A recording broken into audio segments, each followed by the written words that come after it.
Bismillahirrahmanirrahim. Assalamualaikum warahmatullahi wabarakatuh. Jumpa lagi di channel saya Triswartini.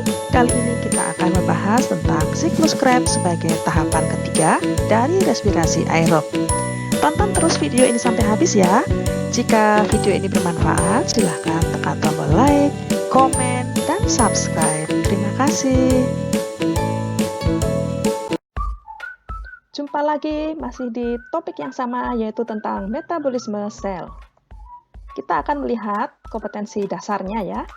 Kompetensi dasar 3.2 yaitu menjelaskan proses metabolisme sebagai reaksi enzimatis dalam makhluk hidup, dan kompetensi dasar 4.2 yaitu menyusun laporan hasil percobaan tentang mekanisme kerja enzim, fotosintesis, dan respirasi anaerob.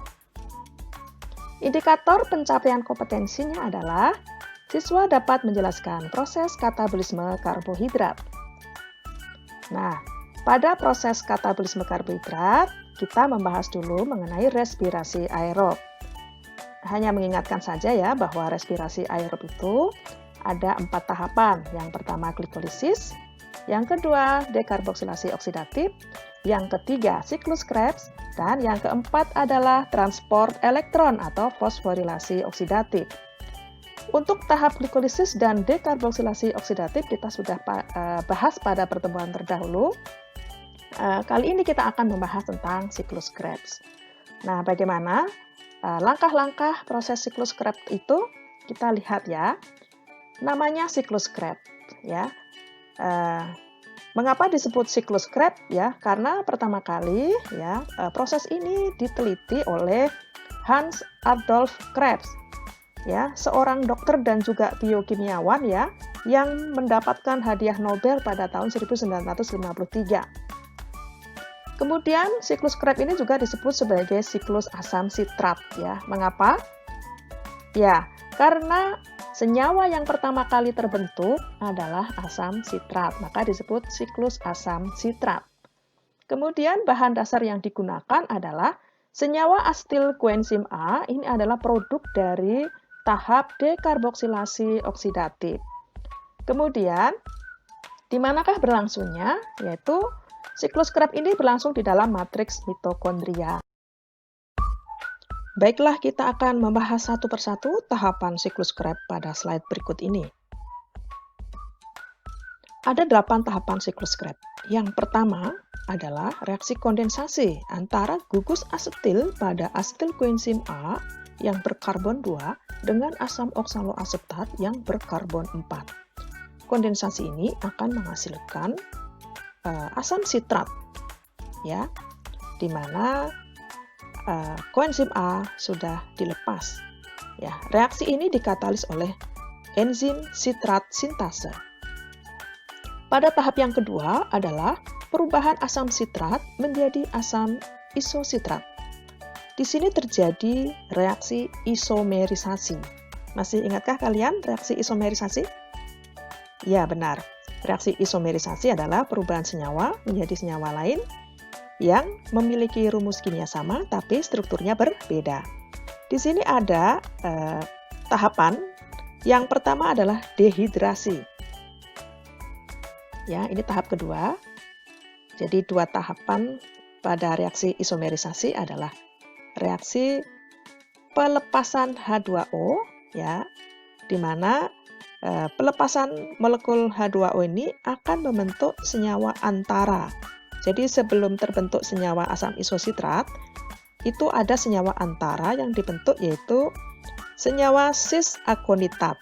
Ya, selanjutnya cis-akonitat tadi mengalami penambahan molekul air. Jadi yang pertama dilepas molekul airnya, yang kedua di sini ada penambahan atau hidrasi. Jadi ada proses dehidrasi atau penghilangan molekul air, yang kedua hidrasi atau penambahan molekul air, sehingga adanya 2 tahapan ini menghasilkan asam isositrat. Nah, enzim yang mengkatalis perubahan asam sitrat menjadi asam isositrat yaitu enzim akonitase. Mengapa enzim akonitase? Ya, karena terbentuk senyawa cis-akonitat pada perubahan asam sitrat menjadi asam isositrat. Selanjutnya yang ketiga adalah perubahan asam isositrat menjadi alfa ketoglutarat. Jadi di sini akan terjadi pengurangan ya dari 6 atom karbon menjadi 5 atom karbon. Nah, peristiwanya bagaimana? Jadi, pada awalnya asam isositrat ini akan melepas 2 atom hidrogen. Ya, kemudian atom hidrogen tadi akan ditangkap oleh akseptor elektron yaitu NAD+, membentuk NADH. Ya. Kemudian isositrat selanjutnya akan menjadi oksalosuksinat yang mengalami dekarboksilasi. Berarti kalau dekarboksilasi itu melepas 1 atom karbon dan 2 atom oksigen. Terbentuk CO2. Pada tahap yang keempat adalah perubahan alfa ketoglutarat senyawa berkarbon 5 menjadi senyawa suksinil koenzim A, yaitu senyawa berkarbon 4. Di sini akan ada penambahan, yaitu koenzim A. Kemudian juga terjadi peristiwa dekarboksilasi, yaitu pelepasan 1 atom karbon dan 2 atom oksigen. Nah, suksinil ini ya yang telah melepaskan CO2 akan digantikan dengan koenzim A membentuk suksinil koenzim A. Di sini juga terjadi reduksi dari NAD+ menjadi NADH. Kemudian pada tahap berikutnya, yaitu pada tahap kelima, adalah perubahan suksinil koenzim A menjadi suksinat. Di sini akan terjadi penambahan fosfat inorganik yang akan memutus ikatan koenzim A pada suksinil koenzim A, sehingga CoA dilepas. Pi kemudian akan berikatan dengan GDP, guanosin difosfat, membentuk GTP atau guanosin trifosfat. Kemudian GTP akan ditransfer lagi menjadi ADP. Kemudian akan membentuk ATP. Ya, antara GTP dengan ATP ini memiliki energi yang setara. Perubahan dari suksinil koenzim A menjadi suksinat ini dikatalis oleh enzim suksinil koenzim A sintase. Kemudian pada tahap yang selanjutnya, yaitu pada tahap ke-6, terjadi perubahan suksinat menjadi fumarat. Di sini, suksinat akan melepas elektron dari 2 atom hidrogen dan kemudian diterima oleh FAD dan membentuk FADH2. FAD ini adalah akseptor elektron dalam oksidasi yang menghilangkan 2 atom hidrogen dari suatu substrat. Enzim yang berperan dalam pengubahan suksinat menjadi fumarat ini adalah suksinat dehidrogenase. Kemudian pada tahap yang ke-7 adalah perubahan fumarat menjadi malat.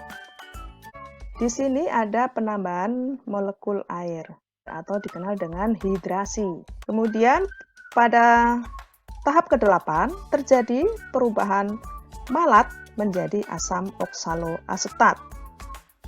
Di sini akan terjadi pelepasan 1 atom hidrogen dari gugus hidroksil. Ya.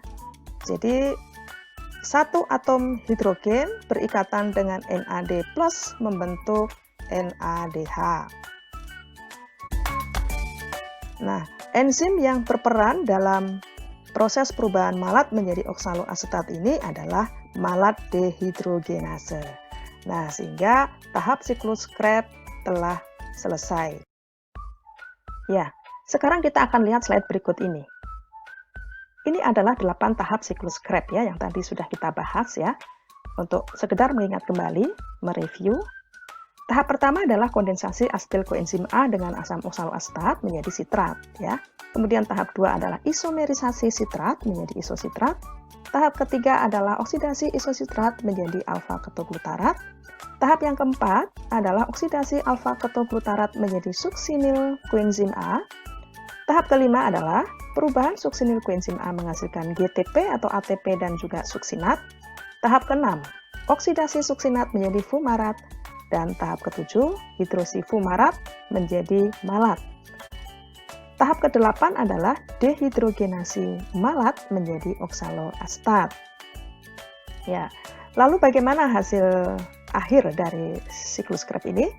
Kita akan lihat hasil siklus Krebs, yaitu 4 molekul karbon dioksida, kemudian 6 molekul NADH, 2 FADH2, dan 2 ATP. Nah, hasil ini adalah dikali 2 ya dari setiap satu molekul yang masuk, karena hasil dari dekarboksilasi oksidatif adalah 2 molekul asetil koenzim A, maka untuk setiap satu molekul dikalikan 2. Jadi karena yang masuk di dalam siklus Krebs ini ada 2 molekul asetil koenzim A, maka dikali 2 ya. Jadi kalau tadi dihasilkan 2 CO2 berarti dikali 2 menjadi 4 CO2. Demikian pula dengan NADH, dihasilkan 3 molekul, dikali 2, dan seterusnya. Nah, demikian pembahasan tentang siklus Krebs kali ini. Mudah-mudahan bermanfaat bagi kita semuanya. Ya, bila video ini bermanfaat untuk kalian, silahkan tekan tombol like, komen, dan juga subscribe. Semoga bermanfaat. Wassalamualaikum warahmatullahi wabarakatuh.